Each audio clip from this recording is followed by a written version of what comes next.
Hello class. Today I'm going to walk you through the instructions for painting assignment number 1. You should have already seen the video for the exercise that correlates to this assignment, where we're mixing out blacks and grays, middle black, warm black, and cool black. Now we're going to move on into the actual assignment. In the handout that I sent you, you should also have seen part of that handout, that written handout, was not only the exercise, but an introduction, a step-by-step introduction to the assignment as well. And today I'm going to walk you through that assignment. What you're looking at right now is a still life setup that I've put together. Okay, 3 objects minimum. Okay, 3 objects minimum. And do yourselves a favor, pick objects that correlate to the color scheme we're using. We're using warm grays, cool grays, middle grays, warm black, cool black, middle black. Also, something to bear in mind, our first 4 paintings are going to be using still life as a motif. Still life has the potential to carry narrative, has a narrative potential. What that means is that the objects chosen, the objects depicted in your painting actually have the potential to describe a story or a state of being or an idea. This is nothing new. This has been around in painting for centuries. Okay, so this is an opportunity to also exercise a little self-expression and talk about something you want to talk about by the selection of the objects you choose to depict. Okay, so what is going to happen now? Let me cover this. I've also got a singular light source, a unidirectional light source, a lamp that's off to the right hand side that is coming down. Okay, it's up and to the right of the still life. The light's coming from left to right, and I get cast shadows. I get cast shadows on the ground plane. You can see cast shadows underneath the spaceship. That's a Romulan warbird from Star Trek. There's a stick coming through that plaster hand, and you can see the cast shadow on the newspaper. I've also opted to put a black background behind the still life. Okay, it's a black painting actually that I use as background. This allows me to deal with background as well as ground plane. Ground plane is the plane that the objects are sitting on. The back plane or the background is the plane that's behind the objects. So I'm dealing with space already. I'm already composing the painting by organizing the objects in a certain way, by organizing the space that the objects are in. Okay, so those cast shadows are there, and you can see them, and they help describe the ground plane. And the cast shadows are created because there is a strong unidirectional light source coming in from one side. Okay, so you need a uniform light source. Now, what's going to happen next is I'm going to pan the camera around to a canvas that I've set up. And you're going to watch me do the layout. I'm going to lay this out. Let me adjust the camera here. Give me just a moment. I'm making you seasick. Sorry. Just trying to get this in camera, in shot. Let's see. There we go. That'll work. Now I'm going to relocate myself. I'm going to take a seated position. You'll see me in the camera for just a moment while I get situated. And you should be able to see the canvas over my shoulder. And I'm going to start the painting. Now, let's talk about how to initiate a painting. Something to keep in mind, a painting is not a colored drawing, okay? So we're going to sidestep drawing on the canvas with a dry media, like pencil or charcoal or pen, and I'm going to draw directly using the paint.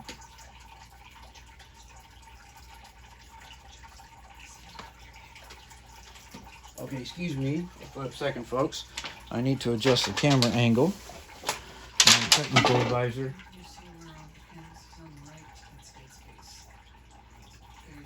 Okay, there we go. So that should work better. Okay, if you need to take a moment and get acquainted with your setup by making a drawing, do so in your sketchbook. On your supply list, I've asked for everybody to have a sketchbook. Mine's over there. What you can do is take a moment and just get to know or get familiarize yourself with the composition simply by sketching it out. Okay, I'll do that real quick just to demonstrate. Here's my sketchbook, and I've got something to make a mark with. And all I'm doing at this stage is trying to get accustomed to the composition, make some choices about the composition. What is it I'm trying to say? I'm not making a detailed drawing, it's just a sketch. I want to know where things are, where they are in relation to each other, and how my composition is going to work. Okay, so you can take that step, do it in a sketchbook. When it comes time to do the painting, I'm not going to draw it out with charcoal or marker or pen or something like that. What I'm going to do is get some black paint. Remember, I've mixed my blacks. I've got a warm black, a middle black, and a cool black. And I'm going to take my middle black and I'm just going to make a quick layout drawing of the forms of the objects that are in my painting, in my image. Okay, at this point I'm just trying to understand where things are in relation to each other. That's all I'm doing. This stage, the drawing does not need to be detailed. In fact, you tend to be working against yourself if you are trying to make a detailed drawing. What you want to have is a layout, okay? Just a simple cursory layout of the composition to determine where things are in relation to each other. We're using color to build up the image, okay? So the image at this stage doesn't need to be particularly detailed.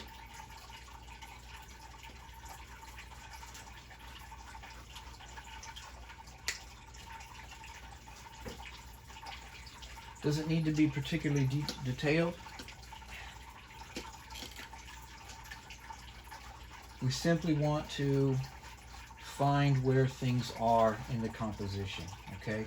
As I proceed with the image, as I proceed with the painting, I will build up more detailed information, more specific information with regards to what these things are doing, how they relate to each other. Okay, so detail gets built up as we start layering in paint. Now, there's my initial sketch.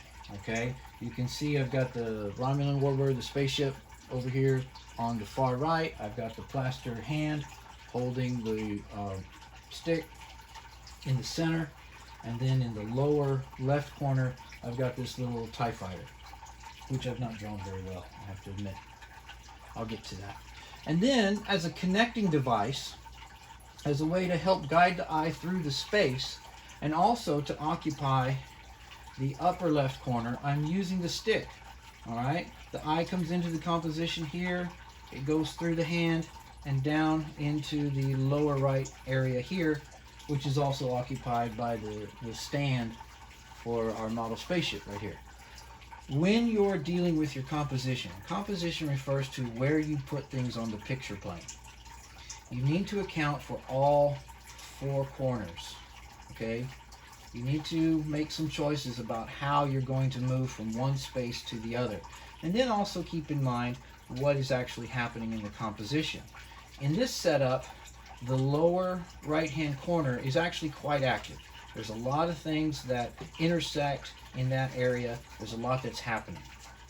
The lower left corner, there's one object essentially, isolated. The upper left corner, we have the stick, as I just described, which brings us from the corner into the center of the composition.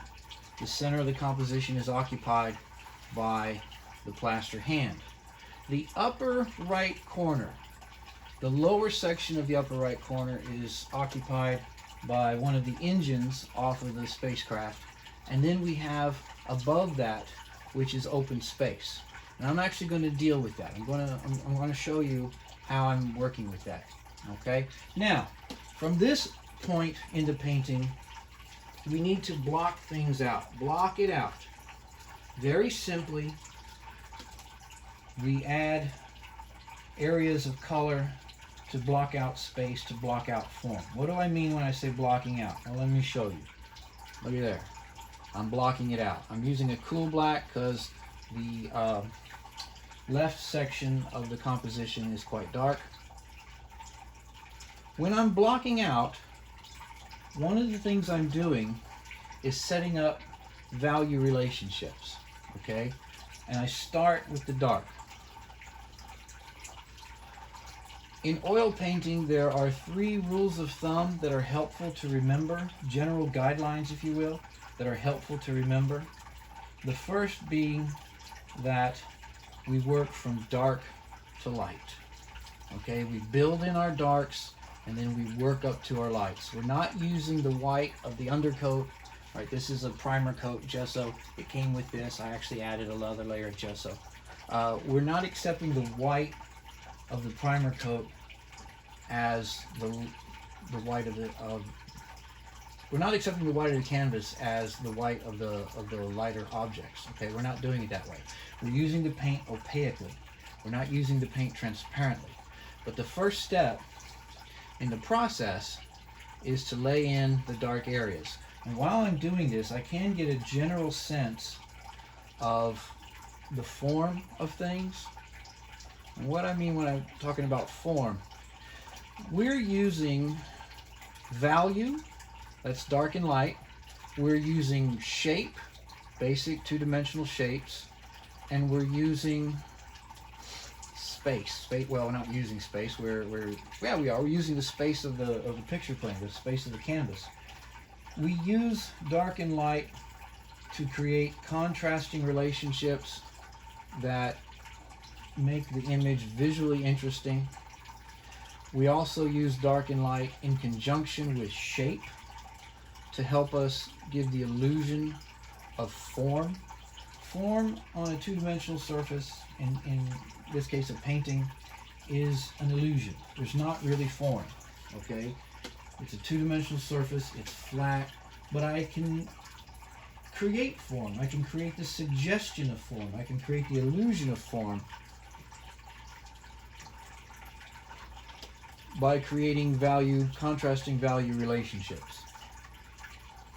Now I'm actually shifting away from a cool black into a warm black. I'm sure that from where you're sitting, watching this video, that it all just looks black. Well, let me add just a touch of white to my warm black, and I'm going to make a warm dark gray. Now, you probably don't remember this from when you saw the setup, but the right side of the setup actually has a different value to the background. That's because the light is penetrating through the setup, is hitting the right side of the still life setup, the right side of my black background. And so the background is not uniformly black. It has a range of values. It actually has a range of tonal values, tonal temperatures, if you will, warm and cool. So I'm blocking that out. Now remember I told you I was going to have to deal with the upper right hand corner? Well, I just did. Now it's activated. It's a different value from the rest of the black background. And I can develop that further as the painting moves forward. But for now, that's a good notation. And I've activated that section of the canvas. I'm going to do something similar underneath here. A little bit lighter. Okay? Dark to light. That's one of the rules of thumb. We move from dark to light. Now, sketch in that typewriter. Now, the next thing that needs to happen is I'm going to move up in value. I've blocked in my darker values. Now I'm going to block in middle values. And I'm going to start with a warm middle gray. Okay, so I've got some of my warm black on my palette. You can't see my palette from this angle, but I've got it lying here to my left, adjacent my setup. And I'm mixing up my color, and I'm going to block in the warm grays. Something to keep in mind, in fact this is a crucial, or it's a very important point. Color works in layers, especially in this paradigm, in this type of painting technique, if you will. Color works in layers. So I'm layering up the paint. I'm layering up the blocks of color. The color that you see me putting down right now is just the beginning, and I will develop the painting as I go. I move from dark values to middle values to lighter values. And I'm going to bury, now I'm using a cool gray. Okay, I've shifted from a warm gray into a cool gray, cool middle gray. I'm putting in my values, I'm blocking in my big values right now. I'm going to bury all the white of the primer coat. I don't want the white of the primer coat showing through, okay? Because I don't want that to confuse me. I want to build up to my lighter values.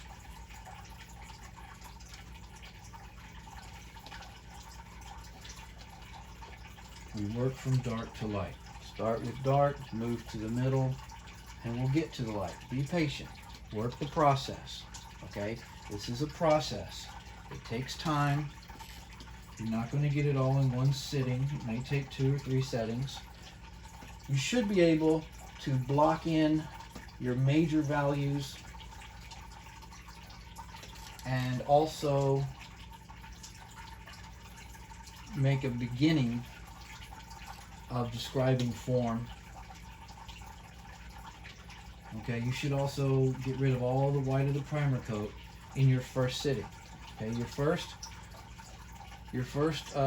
responsibility is to block out the major value changes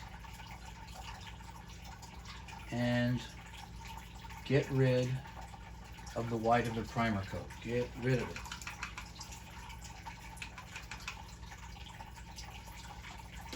Okay, let me get a lighter, warm value going. I've tried to minimize the amount of color that's in my composition. You know, I'm talking about my setup now, my still life setup. I've tried to minimize the color. I mentioned that at the beginning when I showed you the still life setup. Do yourselves a favor. Minimize the amount of color you're contending with. And when you do run into color, because, you know, you most likely you see in color. Sometimes people are colorblind, but most of us can see in color to some extent. How do you translate color using this minimum palette? Well, you have to determine whether or not the color is a warm color or a cool color. And then you have to determine that color's value. You're basically translating color into a value. Now, we do that anyway. You know, even if we were doing a full-blown color palette, you still have to understand what value a given color is. This is essentially a value study. We're using a very limited color palette. Okay, I'm just blocking it in. I'm not trying to be overly fussy about it. The other thing, that since we're talking about color and value, you have cool black, warm black, middle black. You can make a bunch of grays. Your exercise, let me reach up and show you that for a minute. Remember your exercise? Warm, middle, cool, right? Warm on the right, middle in the middle, cool on the left. This is the exercise. We can take these values to a much greater extreme, okay? I can make cool, very light cool grays that are extremely light and very, very cool. You know, majority blue, a little bit of umber just so that it stays gray. I can push those. I can push those around. Let me give you an example of that. See that? Let me get that even lighter. For the practical side of what we're doing, the actual painting assignment, you can take that value range and exaggerate it. So my cool values, my cool colors can be very cool. And my warm colors can be very warm. We still want to function within a range of grays, however. Look at that. Ta-da. Okay. Let me see. I need a warm, dark gray. I want to paint in the stand. I don't want to leave that. That's pretty dark, but it's also quite warm. Let me put that in. Remember, we're trying to get rid of the white of the primer coat. There you go. And we're also blocking things in so that we get a good differentiation. All right. We can begin to see form emerge. Let me paint the stick, the light warm value, right? Because of the cast shadow, it shifts into a middle gray. Whoops, too much white. Studio practice tip, studio tip, have a brush for every value. Have a brush for every color. That's my best practices advice to you. Have a brush for every value. Well, you're not using a separate brush, Mr. Lyles. That's true. I'm not. And my values are struggling a little bit as a result. Why aren't you using a separate brush, Mr. Lyles? That's what you said do. Well, I'm trying to minimize the amount of brushes I have to wash. How about that? By the way, I'll be sending out a demo video very soon, probably on the heels of this demo video, about how to wash a brush. So, when you need to reassert a line, do so.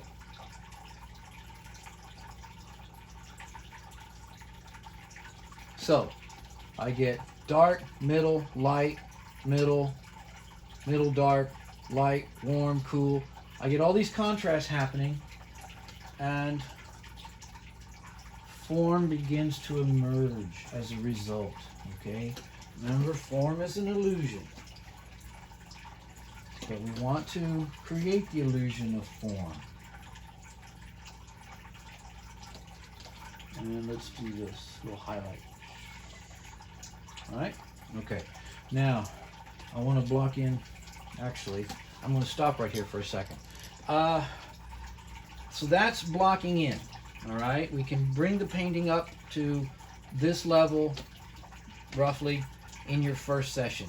You want to block in the major value relationships. We don't need to get detailed in the first session. We just need to rough things out. We want to cover the white of the primer coat. Don't use the white to be your lightest coat. Get rid of it. You'll notice that even my light areas aren't as light as they're going to be. They're not as light as they could be. Let me show you. Let me start working with another version of this where, okay, this has had a few hours to set up and dry. When I say set up, I'm talking about the paint beginning to dry. The paint's actually still wet, but it's dry on top, enough for me to work with. And you can see that this painting is a little bit further along than the painting I just took down. So, second session, how can we proceed? Again, we want to make sure we get rid of the primer coat, bury it. I've already got a lot of darks and lights happening. I've already begun to suggest form. What I want to do now is get at the smaller stuff.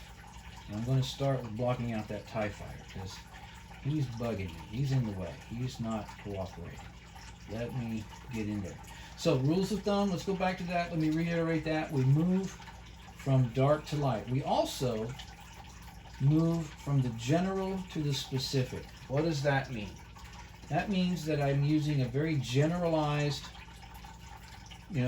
mark to just get the general sense of the form. It's not specific, it's general. We move from the general to the specific. Dark to light, general to specific.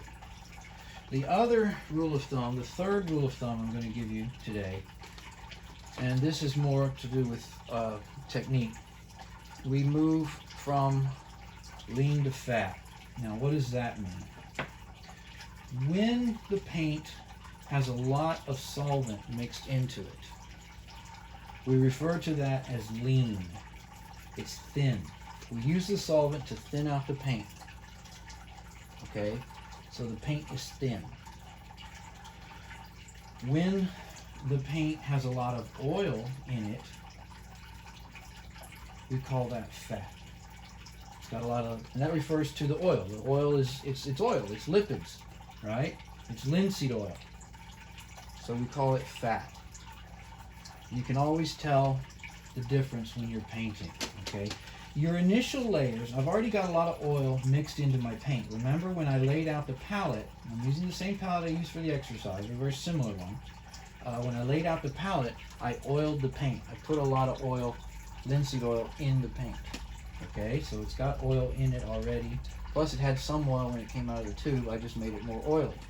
But my initial layers of the painting, I'm using the solvent to thin down the paint, and I'm accumulating rather thin scrims of paint, thin coats of paint.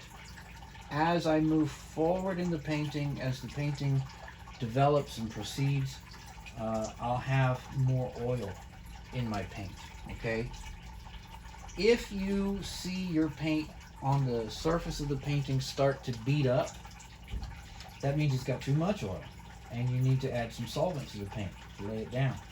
But generally speaking, and this is just a general rule of thumb, generally speaking, your initial coats of paint will be lean, that is to say more solvent than oil, and then as you move forward in the painting, as you develop the image, your coats of paint will be fat. They'll have more oil than paint.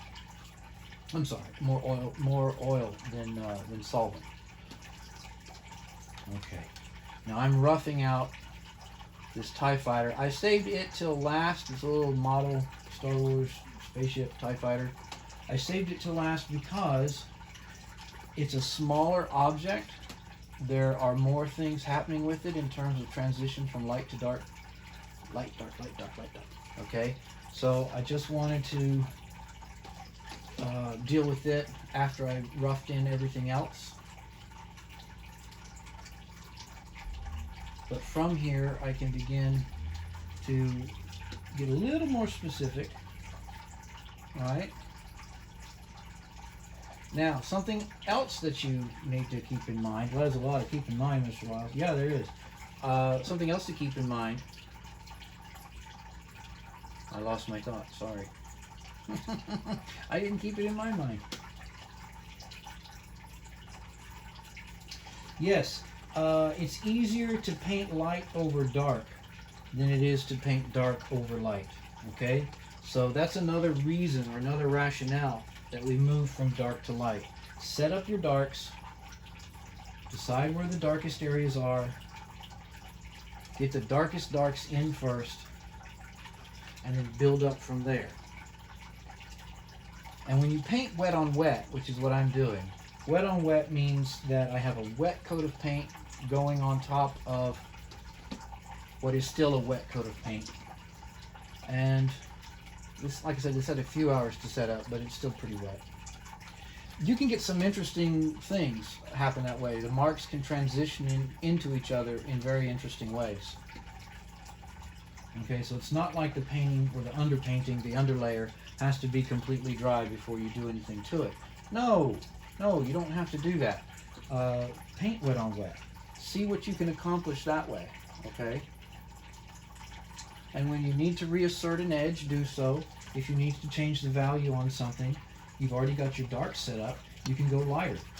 Here's for instance. I'm going to come in, see this dark right here? The dark under the spaceship, and then there's the little stand. I want to make the dark under the spaceship a little bit lighter in value. Not much lighter. I hope you can see it. But there's a transition in value that I'm putting in. So light is filtering down beneath that. There we go. Okay. Now let me go back to the TIE Fighter a little bit. I tend to jump around. Once I have the painting established, or the composition I should say, established, I tend to hop around different areas, okay? This is a way to maintain your interest in what you're doing, okay? And also, there's a practical advantage to that. It doesn't really help to have one area of the painting highly developed and then everything else is just real rough, okay? What happens then is the eye is only focusing on that one spot.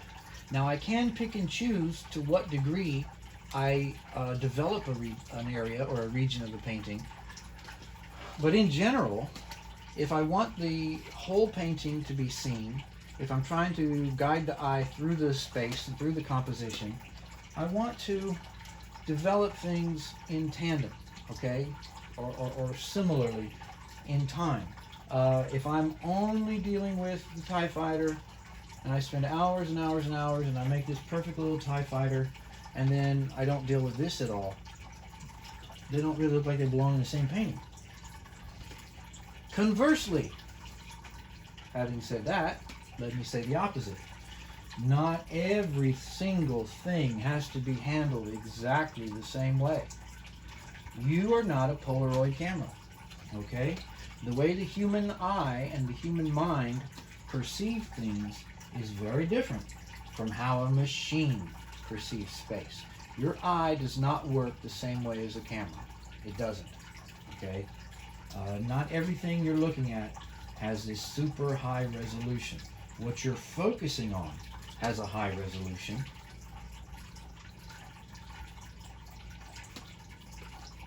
But then what's in your peripheral vision is not as resolved. That is a natural way of seeing, okay? So I'm going to use that. I'm going to make use of that natural human condition. And I'm going to develop the forms in my painting so that things don't read flatly. But as the painting develops, I'm going to develop it in such a way that some things are focused on a little more than others, perhaps. That's not an excuse not to develop the painting, okay? Don't try to turn in some half-baked painting and then tell me that, well, it's just the way I perceive it. No, you need to develop form. The image needs to function as an illusion of form. However, there can be some variety in terms of how we get there. And you can see me doing that already. So I'm adding a second layer of color to the fist, okay? And I'm changing some of the tonal values of some of the areas of the shadow, okay? Some of the shadow is lighter than other parts of the shadow. Shadows have their own anatomy, okay? They're not all uniformly dark. Parts of the shadow will be very dark, parts of the shadow will be middle, parts of the shadow will be light. Parts of the shadow will be quite warm, other parts of the shadow may be rather cool. If you've had a drawing class, you may have dealt with some of this, okay, the anatomy of a shadow. For instance, there is a middle value moving from the wrist into the hand, but look at the dark that's behind it, okay? What that translates into is that edge that meets that dark is actually just a little bit lighter than the body of the shadow. And once I start putting in those kinds of smaller value relationships, now what was just a blurry, smudgy, paint surface begins to read more as form. And it's the contrast between dark, light, and middle values that create that sense of form. Now, I'm going to deal with some very high values because I want to demonstrate how this works. We're going to focus on the hand for a little bit, and I've pretty much set it up. I have some middle grays, some warm grays, some cool grays, and I have some middle light grays, and then the underpainting here is a light value, but it's still pretty dark and it's very warm. What I'm going to do is mix up a very high value, we call it a high key gray, of a warm gray. So I'm going to go to my warm gray, add more white, get a very high key value, and I'm going to start to develop some of the raised areas on this fist, like the knuckle. There's a knuckle right there. For the moment, that's just going to be a dot of paint. And then there's the finger that's rising up. Okay, we've got that index finger that's coming up right there. Then there is another knuckle that happens right there.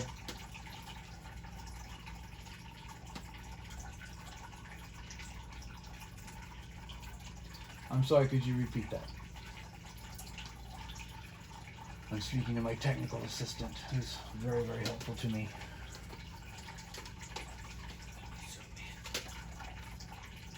Okay. We're trying some different things in today's video. I started out with a view of my still life and panned over to my painting. So I'm receiving some technical support about where I put my head.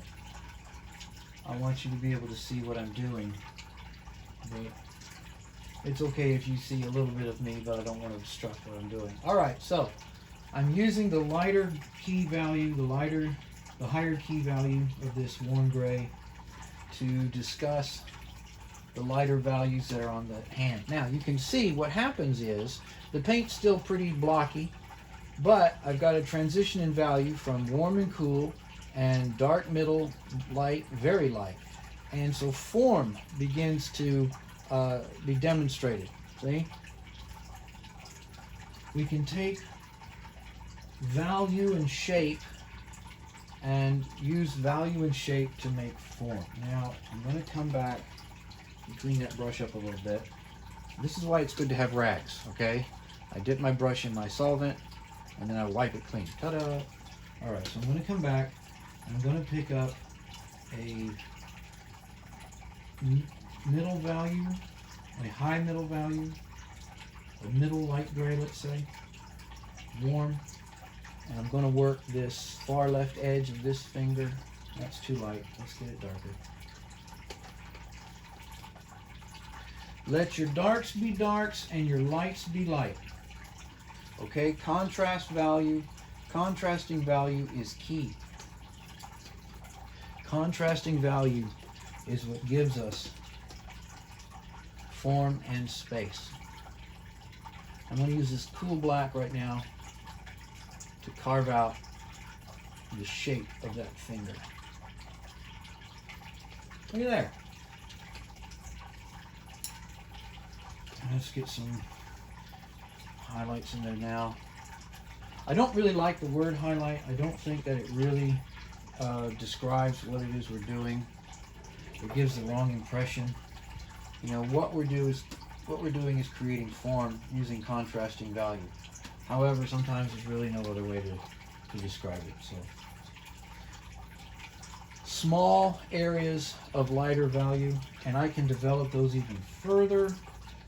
Okay, as the painting proceeds, I will have even smaller areas of even lighter values, and it's those light values, those very high key values, sitting on top of, listen to how I said that, sitting on top of these other areas of value that I set up, and that's what creates the illusion of form.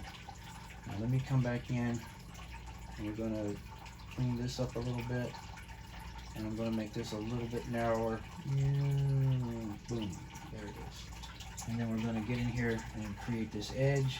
There we go. That's good. Okay. Ta-da! Look at that hand. Okay. Now if you zoom in on your monitor and really look at that hand, you can see it's not this perfectly little photographically pixelated image. No, it's blobs of paint. Okay, let the paint be paint. However, as the painting proceeds, right, as I get more and more layers on there, I can add smaller and smaller bits of information, and you know, I can work this up even further. If you're looking for a high degree of resolution, that is possible. Oil paint's a good medium for that. And the way you do it is you start with the darks, you work up to the middles, and then the last thing you do is bring in or accent with your highest key values. And it's the relationship between high key values and the middle and the darks that'll give you the strongest sense of form and also space. Now, I'm using a space fantasy science fiction theme to this image, and I'm going to tell you a little story. And you can look this up on YouTube and you'll find that it's true. It's a true story. In the original Star Wars film, released back in 1977, most of you weren't even born then. Back in my day, when Star Wars first came out. Okay. They used what was called matte paintings for the background scenes of shots. They didn't have all of the CGI imaging systems at that point in time. In fact, a lot of this CGI imaging systems that were created for the movie industry, and then also, frankly, for other industries now, gaming and animation, a lot of those had their birth, their ancestors were started for the Star Wars film. There's a particular background matte painting that I'm thinking of. It's the shot in the Death Star of all the stormtroopers standing in the landing bay after the Empire has captured the Millennium Falcon. You see the Millennium Falcon in the docking bay, and it's surrounded by stormtroopers. The vast majority of those stormtroopers, in fact, that entire scene is a glass matte painting. They painted it on glass using oil paint, okay? And most of the stormtroopers that you see are nothing more than a few little carefully placed blobs of white paint. Don't believe me? Go look it up. It's on YouTube. Okay, look up Star Wars, look up matte painting, and you'll see a little video, and the background stormtroopers are just little blobs. Just blip, blip, blip, blip, blip, blip. Okay, that's all they are. And then as they move forward in space, the stormtroopers get a little more attention. This is called diminishing detail. It's nothing new. It's been around in painting for a long, long time. And they use diminishing detail to create a sense of space.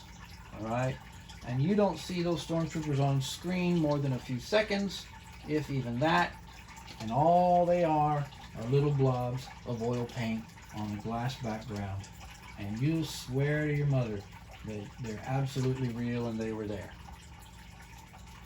Okay? The point of the story is this. The moral of the story. The moral of the story is this.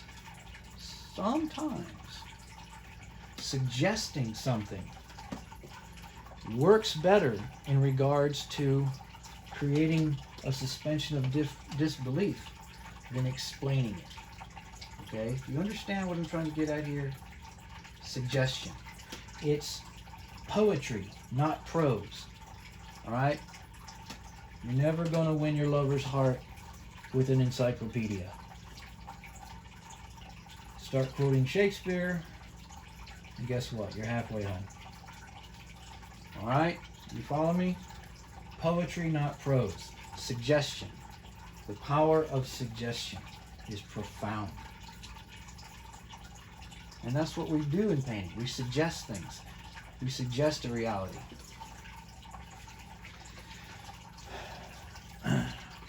Let's talk about camera image for a minute. I want you to work from life. All right? We're going to have a couple of assignments where we actually will use or we'll be source referencing a photographic image that you produce yourself. Okay? We're going to get into that in the second half of the semester. But for these first 4 still life paintings, it's important that you work from life.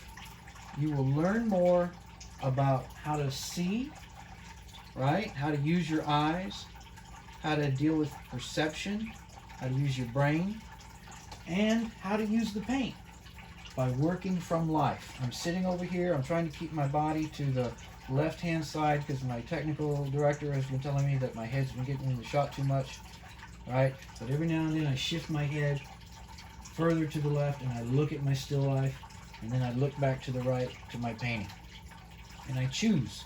I choose where to add more darks. I choose what areas to develop. I choose what areas to leave alone. Okay? I make decisions. That process is further enhanced, and by that I mean I get more out of it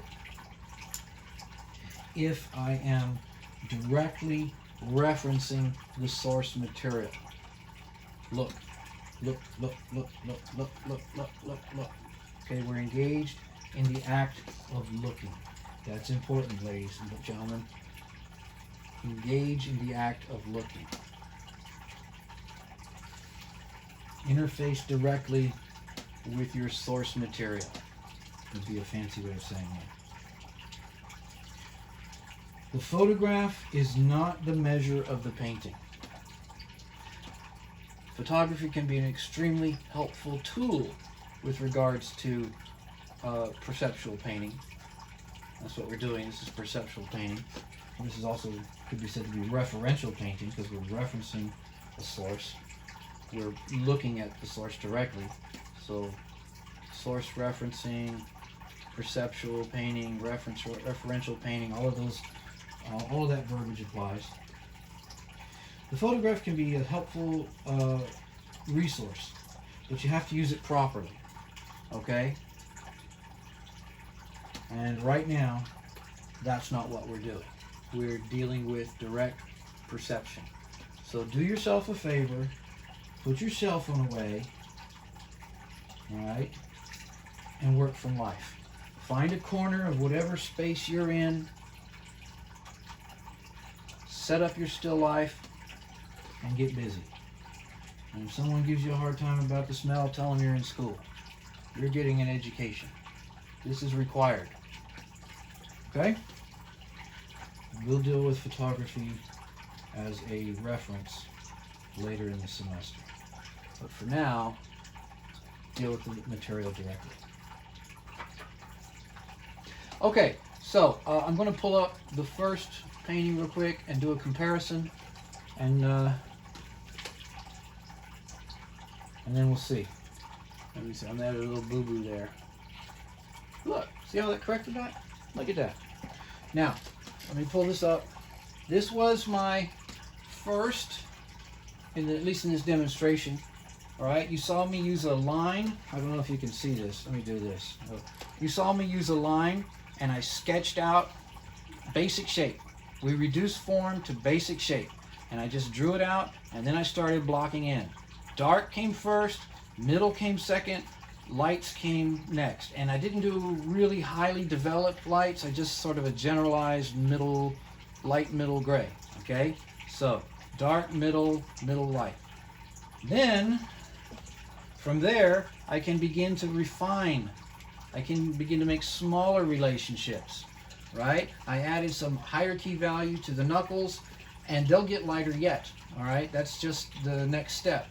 I blocked in the TIE Fighter, and look at the cool gray. Cool gray, warm gray, cool. Notice how these cool grays are kind of next to these warm grays. That's a contrast. Cool grays and a very dark, cool black. That's a value contrast, as well as a temperature contrast. I bet you anything that's cooler than that. Warm gray to deal with the light hitting my back plane there that I set up. Okay, and then the next thing I'd come in and start dealing with the spaceship more. I'd probably accent some of this more, then come back and really get in some of the light values on that plaster. There's a lot of stuff happening on that plaster that I haven't thoroughly gotten into. One last little stroke and then I'll dismiss class. There's actually multiple light sources. I have my single lamp that is giving me all these nice cast shadows, but high above that I've got a light fixture. I've got several light fixtures from the room I'm in, and I have them all on because I want you to be able to see, right? I'm shooting a video, and if I just had the lamp, there would be nothing but that. You wouldn't really be able to see anything. So I have multiple light sources. Likely as not, even with a single lamp light source, you're probably going to still have multiple light sources. What that does is it creates really interesting shadows. You get multiple shadows hitting a form. And remember I was talking about the anatomy of a shadow? You know, some areas of a shadow are very light. Some areas of a shadow can be very dark. Some shift from warm to cool. Like there's a shift right here I'm seeing. There's just all kinds of things I can begin to do. Smaller relationships. This was the big stuff, blocking it all in. Now I'm moving into some of the smaller stuff. And you can see the difference. It's still just paint. It's still just blobs of paint, okay? But form is beginning to communicate a little more clearly. And there's some interesting things happening there. There's a lot that you can do with this limited palette, all right? Don't be intimidated by the fact that we're only using 3 colors, blue, burnt umber, and white. There's an amazing amount of things you can do. All right, so that's assignment number 1. Please go back and read the handout, because the second half of the handout deals with this whole setup that I just did, this whole demonstration. I'll also resubmit that to you when I send out this video. So now we're going to wrap this up.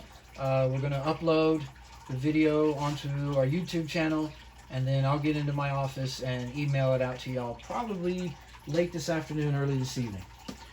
Okay, thank you so much for your time and attention. Now I'm going to walk back over here to the camera and hit the little red button. Goodbye.